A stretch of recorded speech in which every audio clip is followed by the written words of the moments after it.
നമസ്കാരം. അഭിനയ രംഗത്ത് നിന്നും ഏറെക്കാലമായി മാറി നിൽക്കുകയാണ് നടൻ ജഗദീഷ് ശ്രീകുമാർ. വാഹനാപകടത്തിൽ ഗുരുതരമായി പരിക്കേറ്റ് കിടപ്പിലായിരുന്നു നടൻ. സംസാരശേഷി ഉൾപ്പെടെ നഷ്ടപ്പെട്ട സാഹചര്യത്തിലാണ് ജഗദീഷ് ശ്രീകുമാർ ഇന്നും. 2012 മാർച്ച് മാസത്തിലാണ് ഷൂട്ടിംഗ് സെറ്റിലേക്ക് പോകവെ ജഗദീഷ് സഞ്ചരിച്ച കാറ് അപകടത്തിൽപ്പെടുന്നത്.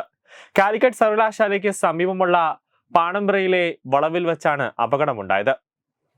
നടൻ സഞ്ചരിച്ച കാർ ഡിവൈഡറിൽ ഇടിക്കുകയായിരുന്നു. ജഗദീഷ് ശ്രീകുമാറിനെ കുറിച്ച് സംസാരിക്കുകയാണ് നടനൊപ്പം നിരവധി സിനിമകളിൽ അഭിനയിച്ച സായ്കുമാറും ബിന്ദു പണിക്കറും. എല്ലാ കാര്യത്തിലും നല്ല അറിവുള്ള മനുഷ്യനാണ് ജഗദീഷ് ശ്രീകുമാർ എന്നാണ് താരദമ്പതികൾ പറയുന്നത്. സിനിമാ തെക്കിന് നൽകിയ അഭിമുഖത്തിലാണ് പ്രതികരണം. ജഗതിയിൽ നിന്നും മോശമായ അനുഭവം ഉണ്ടായിട്ടുണ്ടോ എന്ന് ചോദിച്ചപ്പോൾ ഒരിക്കലും അങ്ങനെ ഉണ്ടായിട്ടില്ല എന്നാണ് ബിന്ദു പണിക്കർ നൽകിയ മറുപടി. ഞാൻ ഇതുവരെ കേട്ടിട്ടില്ല. കേട്ടത് ഓരോ കേസുകൾ വരുമ്പോൾ അതിലുണ്ട് ഇതിലുണ്ട് എന്നൊക്കെയാണ്. നമ്മുടെ കണ്ണിന്റെ മുന്നിൽ അങ്ങനെ ആരോടും പെരുമാറുന്നത് കണ്ടിട്ടേ ഇല്ല എന്നാണ് ബിന്ദു പണിക്കർ പറയുന്നത്. ഇതേക്കുറിച്ച് സായ്കുമാറും അഭിപ്രായം പങ്കുവച്ചു. അതിനുള്ള സമയമൊന്നും അംഗീകരിക്കില്ല.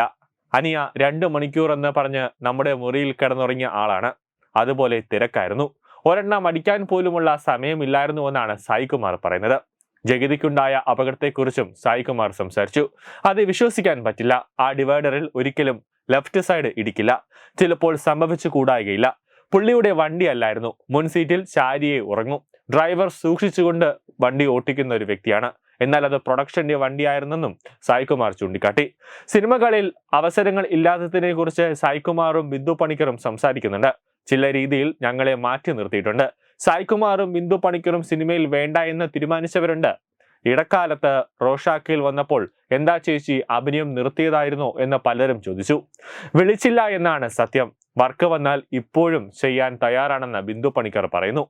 സിനിമ നടക്കുന്നുണ്ടോ വർക്കുണ്ടോ എന്ന് ചോദിക്കുന്ന സ്വഭാവം സായി ചേട്ടനും എനിക്കുമില്ല. പണ്ട് മുതലേ ഇല്ല. വിളിച്ചാൽ പോകും. സിനിമകളിൽ അവസരം കുറഞ്ഞപ്പോൾ ഒരുപാട് യാത്ര ചെയ്തുവെന്നും സായ്കുമാർ പറയുന്നു. സിനിമാ ഫീൽഡിൽ നടക്കുന്ന വിവരങ്ങൾ ഏറ്റവും അവസാനം അറിയുന്നത് ഞങ്ങളാണ്. ഭയങ്കര അത്ഭുതത്തോടെ സിദ്ദിഖിനോട് എടാ നീ അറിഞ്ഞോ എന്ന് ചോദിച്ചാൽ അത് എന്നോ അറിഞ്ഞു, നീ എപ്പോഴാണോ അറിയുന്നത് എന്ന് ചോദിക്കുമെന്നും സായ്കുമാർ പറഞ്ഞു. എമ്പുരാനാണ് അടുത്ത കാലത്ത് സായ്കുമാർ ചെയ്ത ശ്രദ്ധേയമായ മലയാള സിനിമ. ഏറെക്കാലം അഭിനയ രംഗത്ത് കാണാതിരുന്ന ബിന്ദു പണിക്കർ റോഷാക്ക് എന്ന സിനിമയിലൂടെ ശക്തമായി തിരിച്ചുവരവ് നടത്തി. മമ്മൂട്ടി നായകനായ സിനിമയിൽ വില്ലൻ വേഷത്തിലാണ് ബിന്ദു പണിക്കർ അഭിനയിച്ചത്. പിന്നീട് അങ്ങോട്ട് നടി തുടരെ സിനിമയിൽ ചെയ്യുന്നുണ്ട്. പല സിനിമകളും ബിന്ദു പണിക്കർക്ക് കിട്ടുന്നുമുണ്ട്. News desk reload.